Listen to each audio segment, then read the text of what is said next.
I think there will be an offensive. I suspect it will happen sometime in the next few weeks. So the news today very much dominated by Sudan and the largely military operation to try and evacuate anything between 2,000 and maybe 4,000 Brits. Lots of countries doing the same sort of thing where their nationals are concerned. Fighting going on all around. Ministers here, as I guess elsewhere, can't guarantee people's safety. It's obviously quite a big operation and a big logistical challenge for our military commanders. Yes, it is. It is. I haven't been involved in a emergency like the current one, but dealing with other countries as I've served in, and actually going back to the Cold War days when we had families deployed in West Germany, and there were in place what were called non-combatant evacuation orders. How would we get our families out of West Germany if the Warsaw Pact had crossed over the inner German border? And those non-combatant evacuation order are plans for how you would do that. And I don't know for certain, but I'm pretty certain that in all the embassies in difficult places, like the Sudan, there are plans put in place for how they would evacuate, particularly the embassy staff, the diplomats and their families, if the situation gets to the point where it needs to happen. Yes. Now, the families and the decision to move the families does send a message, and the decision to close down the embassy and move people out does send a message. And I think I've said to you before, the three plans you put in place, it's always the fourth that happens because events drive these things, and it's uncertainty and so on. But the move of the diplomats out yesterday and over the weekend involved 1,200 people flying in C-130s, A400Ms, and so on, and that was pretty successful.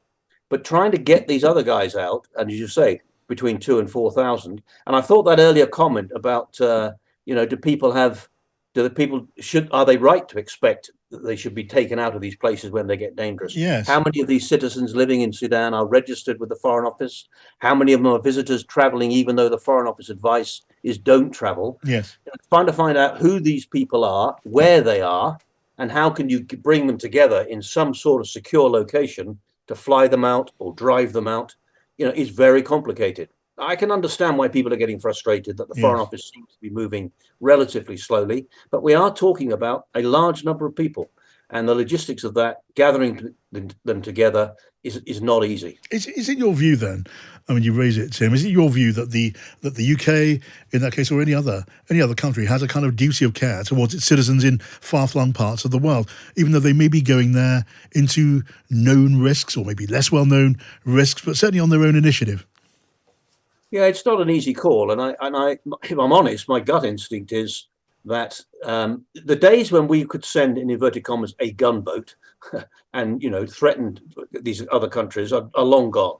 So we're in the position where unless are able to work alongside allies and the countries alongside places like the Sudan, it does get very difficult very quickly. Yes. So my instinct is, if I'm brutally honest, that if I decide to go and work in a dangerous country, I have to be prepared to live with the consequences. All choices carry consequences, potential consequences, Mm. and we can't expect that the days of the British flying in, sending in parachute brigades and all that sort of stuff, rather like these raiders in Entebbe and so on.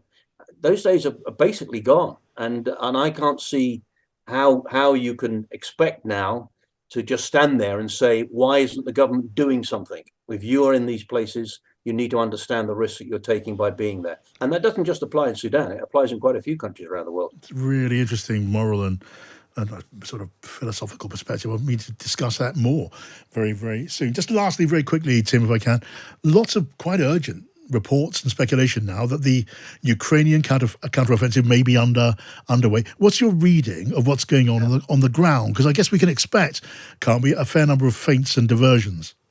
We certainly can. It's actually been a really difficult time to sort of assess what is going on. It's been a bit of a pause, an operational pause, I suppose, inevitably so, whilst the spring, the weather changes and the spring offensives that we've all been assuming will happen will begin to appear. The Russians, we had a lot of negative reporting, understandably, really, but negative reporting about the Russian situation, of people, the Wagner group fighting with Russian troops and disagreeing, and and all sorts of other stuff that we hear about through the media as a whole in terms of the situation within the Russian side. But the Ukrainians, what was interesting about those leaks that came out of America recently is that the US don't think that Ukraine are going to be able to conduct a major counteroffensive, which will push the Russians out of the whole of the Donbass and indeed places like Crimea.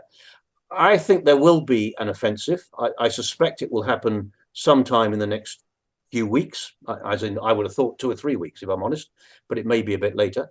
But it is not easy. I know I've said this to you before, but conducting counter-offensive operations, all arms offensives, using a combined arms, armor, heavy infantry, artillery, engineer, logistic support, and so on, to go on the offensive is a very different business than just conducting defensive operations. Yeah. So things have gone very quiet. I don't think there's any doubt that people are preparing for these spring offensives, but I personally don't think we're going to see a major breakthrough if the Ukrainians do conduct something in the next few weeks.